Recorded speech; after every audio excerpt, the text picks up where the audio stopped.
Hello, all you freedom-loving people. The Gaza ceasefire is broken, but President Trump spoke with President Putin today. And did Biden really sign the preemptive pardons before leaving office? Okay, let's get into it. In the early hours of Tuesday morning, the Israeli Defense Forces, the IDF, launched an airstrike on Gaza where Hamas is located because Hamas has refused to release the Israeli hostages. The attack was tantamount to announcing the end of the truce between Israel and Hamas. The two sides have suspended exchanges of fire since January 19th when a ceasefire agreement was signed. In the first phase of the truce, Israel withdrew from the Nazarene corridor, which is a strategic route that bisects Gaza, allowing hundreds of thousands of displaced Palestinians to return to their remaining homes in the north.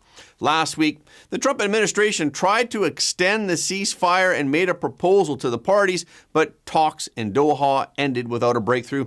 The White House says that Hamas rejected the offer. Israeli Prime Minister Netanyahu and Defense Minister Israel Katz ordered the Israeli Defense Forces to take strong action against Hamas after Hamas refused to release the Israeli hostages. The Office of Defense Minister Israel Katz said in a letter, "This decision comes after Hamas repeatedly refused to release our hostages and rejected all proposals presented by the U.S. President's envoy Steve Witkoff, as well as the mediators." Shortly after the raid began, Katz said in a statement that if Hamas did not release the remaining 59 hostages, the gates of hell will open in Gaza, and that Hamas would be subjected to an unprecedented onslaught. And Bloomberg said that the bombing was the heaviest since January of this year. An Israeli official remarked that the targets of the attack included mid-level Hamas commanders, senior officials in the political department, and military infrastructure. The Israeli Defense Forces has also issued a warning to Palestinians living in the fringes of the Gaza Strip to evacuate. This may indicate a further escalation of military action. Two Israeli officials said that Israel notified the Trump administration before the airstrikes, and they were briefed on the targets. White House Press Secretary Caroline Leavitt confirmed in a Fox News interview on Monday night that the Trump administration was consulted about Israel's recent attack on Gaza. She said, as President Trump has made it clear, Hamas, the Houthis, Iran, all those who seek to terrorize not just Israel, but also the United States of America will see a price to pay. All hell will break loose. And there's also a major development regarding the Ukraine war. Today, after President Trump held his phone call with President Vladimir Putin, the White House announced that Putin is willing to accept a partial ceasefire. President Trump started the phone conversation from the Oval Office at 10 a.m. with President Putin. And after the nearly 2-hour call, the White House released a readout saying the leaders agreed that the movement to peace will begin with an energy and infrastructure ceasefire, as well as a technical negotiation on implementation of a maritime ceasefire in the Black Sea, full ceasefire, and permanent peace. President Trump said on True Social, "My phone conversation today with President Putin of Russia was a very good and productive one. We agreed to an immediate ceasefire on all energy and infrastructure with an understanding that we will be working quickly to have a complete ceasefire and ultimately an end to this very horrible war between Russia and Ukraine." President Trump and President Putin also talked about the Middle East. The White House said they further discussed the need to stop proliferation of strategic weapons, and they will engage with others to ensure the broadest possible application. The two leaders shared the view that Iran should never be in a position to destroy Israel. The agreement came a week after Ukraine agreed to a U.S.-backed 30-day ceasefire that would cover all aspects of the ongoing conflict between Russia and Ukraine. President Trump presided over a board meeting at the John F. Kennedy Center for the Performing Arts on Monday afternoon. He was accompanied by Richard Grenell, the board's executive chair, and Jennifer Fisher, the interim vice chair. Last month, President Trump undertook a complete reorganization of the center's leadership. He removed former board appointees and he replaced longtime board president David Rubenstein. Deborah Rutter, who had served as president of the Kennedy Center for more than a decade, was also removed. President Trump then named a whole new group of board members. The list includes Laura Ingraham, Maria Bacharach, Fox News' Catherine Lopez, and special envoy to the president for special assignments, Richard Grenell. Recently, President Trump publicly criticized some of the Kennedy Center as being full of woke culture, and he said that reforms will be made in the future. The world is now watching closely to see how President Trump will reshape this important symbol of American culture and the arts now that he is the chair. At a news conference on Monday, Press Secretary Caroline Leavitt said President Trump hopes to restore arts and culture that embrace American tradition, that don't disparage it, as we have unfortunately seen over the past several years. Some of the performers who were scheduled to perform at the Kennedy Center have canceled in protest, including comedian Issa Rae, folk musician Rhiannon Giddens, and the acclaimed musical Hamilton. But the mystery comedy drama, Sheer Madness, performed as scheduled at 5 p.m. on Monday, on the day that President Trump chaired his first board meeting. In late February and early March, while Shenyang Performing Arts was performing at the Kennedy Center, the Kennedy Center received a threatening email on the morning of February 20th. The police later found no harmful objects and the performance proceeded smoothly, but the incident was far from an isolated issue. This is not the first time that threats were made that a bomb had been planted in the theater and that it would be detonated if the theater allowed Shenyang to perform. Shenyang's performances are about traditional Chinese culture and about China before communism. So Shenyang has become a target of the Chinese Communist Party for many years, and Shenyang has called for an investigation after the Kennedy Center case. NTD reporter Iris Tao asked at the White House press conference on Monday what the Trump administration is going to do about foreign government agents who try to destroy arts and culture in the United States. Sure. Thank you, Caroline. So the president is visiting the Kennedy Center this afternoon to attend a board meeting. A question about what happened a few weeks ago. The Kennedy Center got bomb threats targeting a performance by Shenyang Performing Arts, which is an American company showcasing China before communism. This company has been targeted, unfortunately, by the CCP for years. I'm wondering if this administration has a response to this, and also as the president is putting an emphasis on arts and culture, what's the administration's message to potentially foreign state actors who are trying to disrupt that in the U.S.? Don't disrupt it. This administration will take that very seriously and hold you accountable. We obviously condemn any violence or threats of violence against American institutions. And the president will be traveling to the Kennedy Center later this afternoon. He is now the chairman of the board of the Kennedy Center, where he hopes to restore arts and culture that embrace American tradition, don't disparage it, as we have unfortunately seen over the past several years.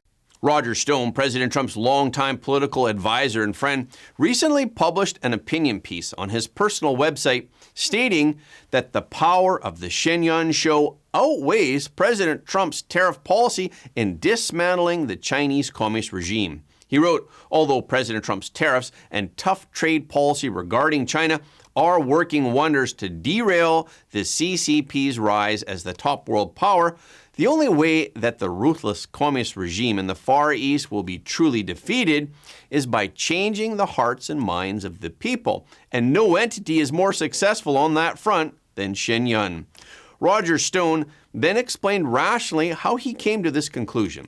He wrote, communism is a political system that crushes the beauty of the soul. If communists allow human expression to flourish, individuals will quickly transcend the bounds of their absurd and envy-driven leftist ideology. This is why all communist regimes must stifle the creative impulses of the people, so individuals are robbed of their humanity and subjugated into vacuous automatons who live only to serve the autocratic government.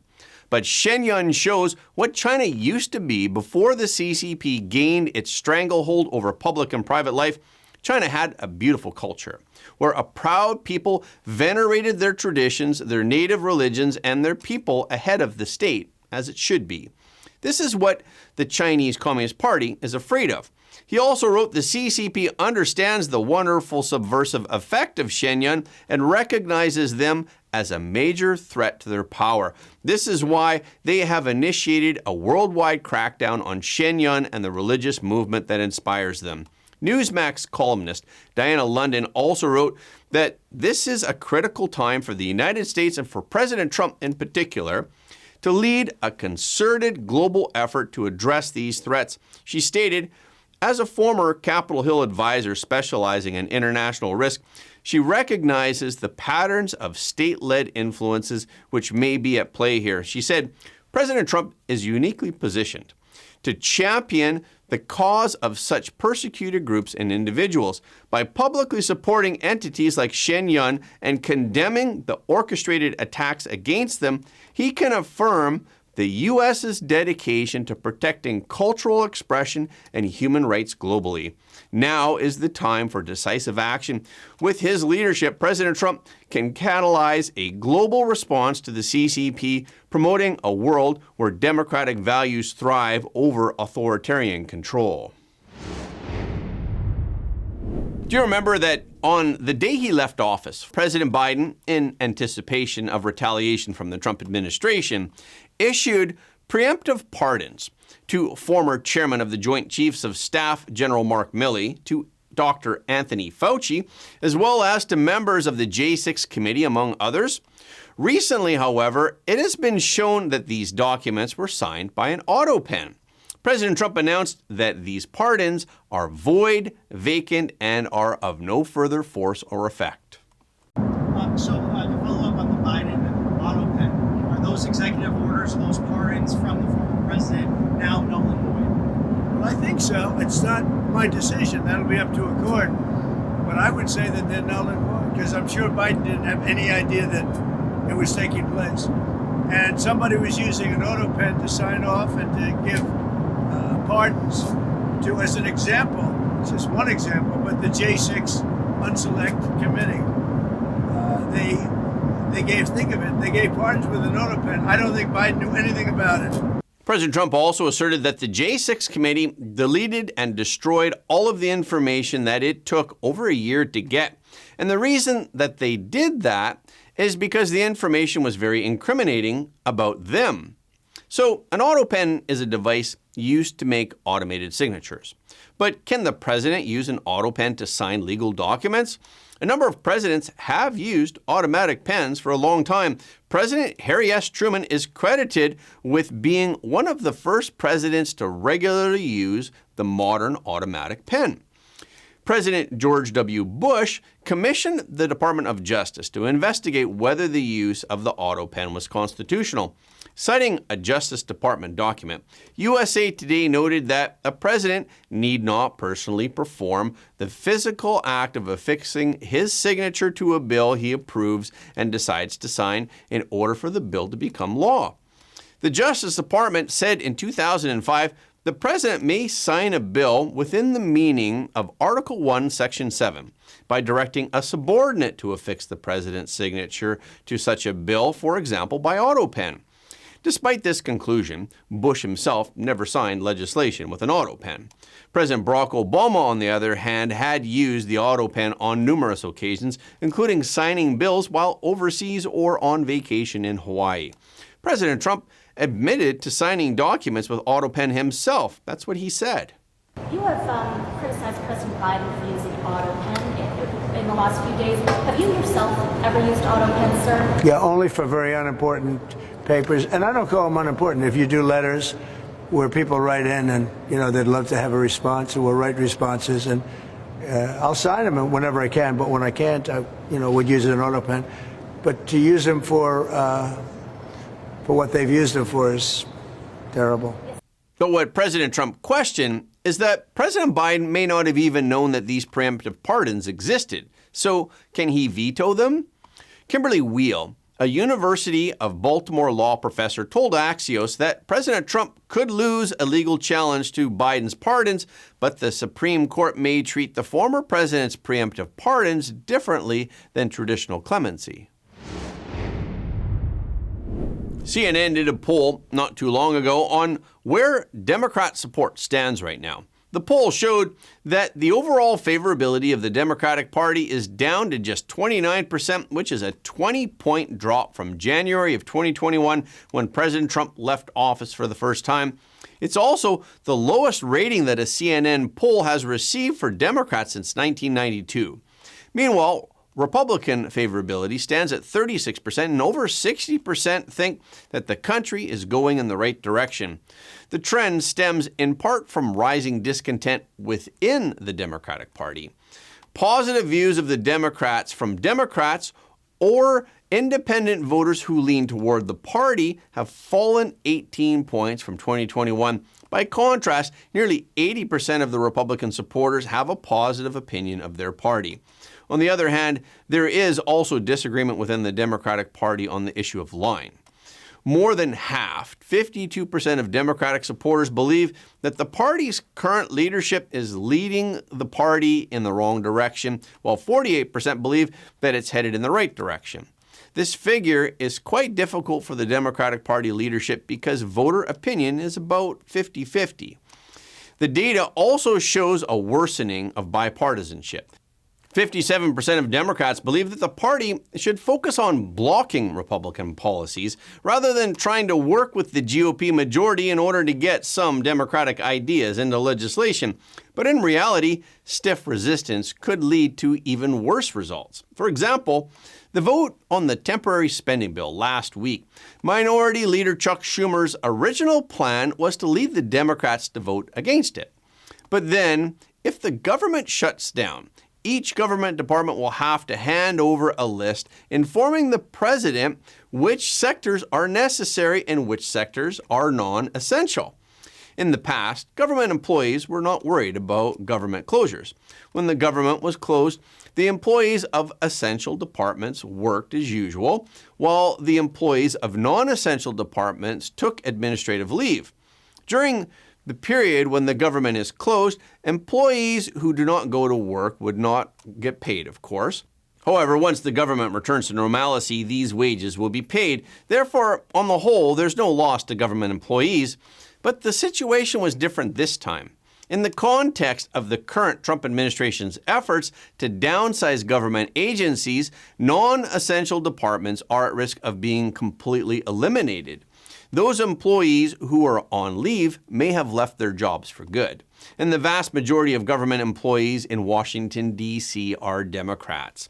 In recent elections, Democrats have received over 90% of the vote in Washington, D.C. So these Democrats pressured Schumer not to shut the government down. And that's how we got the dramatic turnaround that we saw. But despite the record low favorability rating for Democrats, it's still several points higher than the October 2013 record low rating for Republicans. At that time, amid the government shutdown, only 22% indicated that they had a favorable view of the Republican Party. The following year, however, Republicans beat Democrats in the midterm elections, gaining their largest House majority in nearly a century. Therefore, the Democrats are actively preparing for the upcoming 2026 midterm elections. And Democrat politicians are also reflecting. They're studying Republican victories. And they are now planning to hold people's town halls in competitive Republican districts across the country. That was President Trump's strategy in last year's election. Some of the issues that they believe they can win include threats to Social Security and Medicare, cut jobs for veterans, health care and food assistance on the chopping block, and the Trump-Musk agenda. And that's a wrap for this episode. Thank you so much for your support of Front Page. Please remember that every like, comment, and share helps more people to see the truth. If you haven't already, please subscribe.